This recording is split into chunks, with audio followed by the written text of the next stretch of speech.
So we've got one last speaker before we can break up for the evening. It is the irrepressible Gary Hunt. Gary heads up DigLab, a web and marketing agency, branding micro agency, would you say? Some combination of those words, with a bit of event consultation thrown into it. He's also integral to the Digital Plymouth and Mesh teams in Plymouth, who are both doing amazing things for grassroots communities across the southwest, not just in Plymouth. Now, if you've come before, you will recognise him as the previous host, but he is going to give a talk about his unhealthy obsession with Doctor Who. So without any further ado, Gary.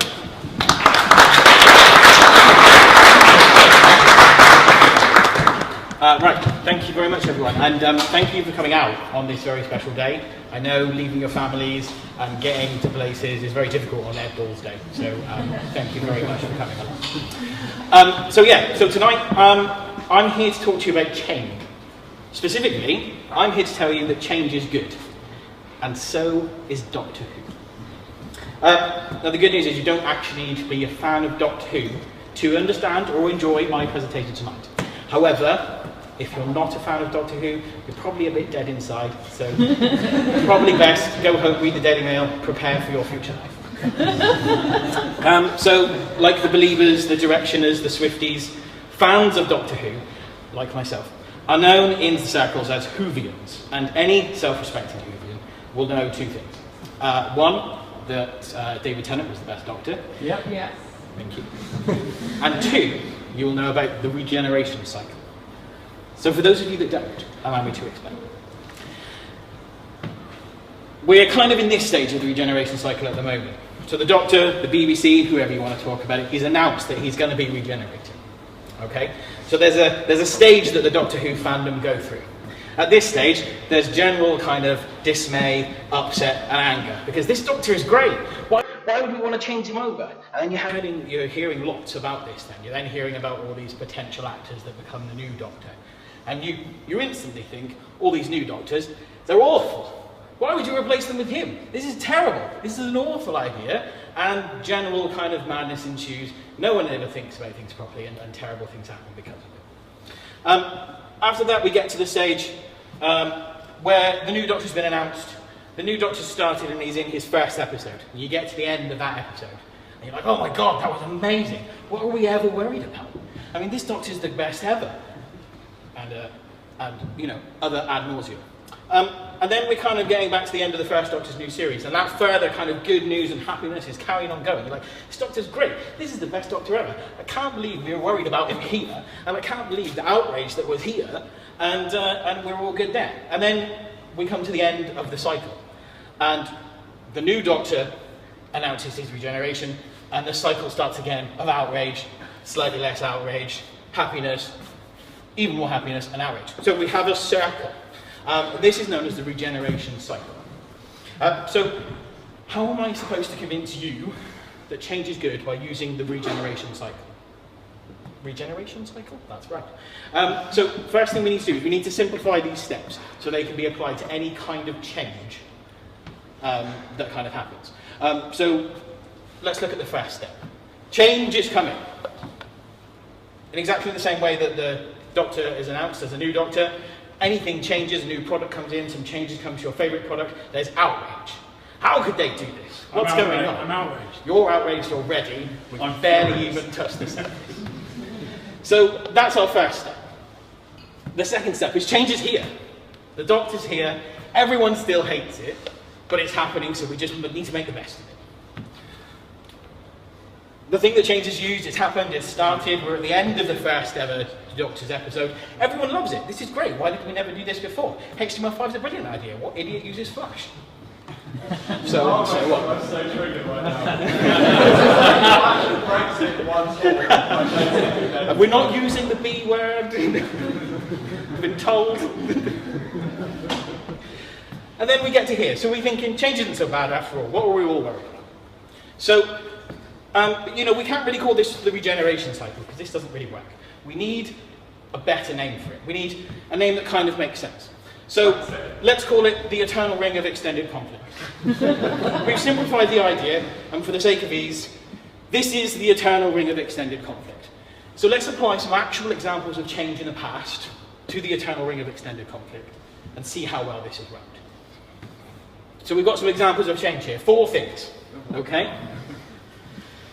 First one, internet. So, I mean, I'm not going to go too much detail into this because I think we're all quite clever. We all kind of understand that these are good things and good changes to happen. But as we know, the internet, when it was first announced, everyone was like, oh no, it's just for businesses, no one will use it. Now there's internet in toasters and contact lenses and service revolvers and all kinds of crazy stuff that has no right to have any kind of internet connection in it whatsoever. But we can all agree internet's good. Apart from Marcus, how do we feel about the internet? Somewhat undecided? Not totally He's sure not quite about sure. it yet. Marcus still uses a BlackBerry unironic. He's not a hipster, he genuinely likes it. Second one up, smartphones. When smartphones comes out, everyone's like, well, what's the point? My landline at home is perfect. If I need to get in touch with anyone, I'll speak to them there. I'm not carrying a briefcase around with a battery and a ridiculous handset. This is madness. And now, once again, we've got smartphones in our pockets. There are things making phone calls and sending text messages that have no place to be sending calls or making text messages. But they're there. BlackBerry. Blackberries. Blackberries for what? Who the hell uses them anymore? And again, we can all agree, an example of change that's great. Bill Gates' retirement. This is the one that I find actually the most interesting. So Bill Gates announces he's retiring, he's stepping down from Microsoft. Microsoft stock takes a hit. Everyone's like, oh God, what's going to happen? This is terrible news. New guy takes over, whose name I completely forget. He actually turns around and says, actually, all these other companies are kicking our ass a little bit. Maybe we should do something innovative and interesting for the first time in a very long time. It is arguably fair to say that Microsoft are doing some of the most innovative and interesting stuff at the moment. It's not an argument I'm willing to have with any of you. I'm at the front talking, you just have to accept that. And another thing, since Bill Gates retires and starts giving his money away, he is now more rich than he's ever been. So that, again, an excellent example of change. If I ever become a millionaire, first thing I'm doing is giving it all away. And I become a billionaire. That is great news. Great news. Broadband, final one. We all remember that terribly arousing noise that used to happen when you had dial-up broadband. Oh, yeah. That 38 seconds where just everything kind of went raw, warm and fuzzy before you then would wait about 20 minutes for a half picture full of text. We can all agree, broadband, again, in phones, everything like that, made our lives considerably better. Now, Wait a minute, those are all good changes. You tricked us. You, my good man, you've seen my slides. So, there are, of course, exceptions to these rules. As with every rule, here's a list of just a few ideas of change that have not been so good.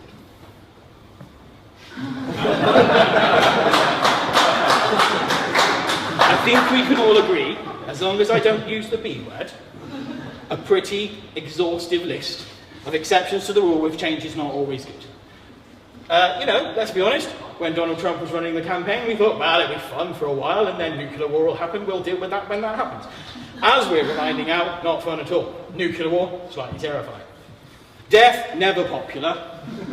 Unless you're a cult leader, then always a good thing. The B word is up for debate, we won't go in there now. Windows 8, universally a terrible decision. So, hopefully, what the eternal ring of extended conflict proves is that eventually all change is good. There may be trouble and there may be bad times, but eventually you will look back at that change and realise all the good that came from it and how it's made you a better person, improved your business, made you more attractive to the sex that you're looking for, or enriched your life in some way. Without change, excuse me, I need to check my notes here, there we go. So, without change, I wouldn't have 2 beautiful children. Without change, I wouldn't have a wife that most of the time puts up with me. Without change, I wouldn't be standing here in front of you this evening, and without change, I genuinely wouldn't have the greatest job ever. I used to work for EE, the mobile phone network, before I went unemployed, and I thought that was the best job ever because I got to faff around and play with computers, and I was 10 minutes away from home and I could get home whenever I wanted to. I got made redundant about 4 years ago, got a nice payoff, and then I decided what's the most sensible thing to do when we're in a recession? and you've just been made redundant. I decided I'm going to get married, I'm going to move house, I'm going to have another child, and I'm going to start my own business. So 4 or 5 years later, I'm still alive, my business is still going, my children have all their limbs and have never been on fire, my house is still there. Generally, everything is quite good. So, I mean, I would say my mantra from now on, I'm going to wake up every single morning, and I want you all to do the same. I'm going to say change is good, and so is Dr. Thank you very much.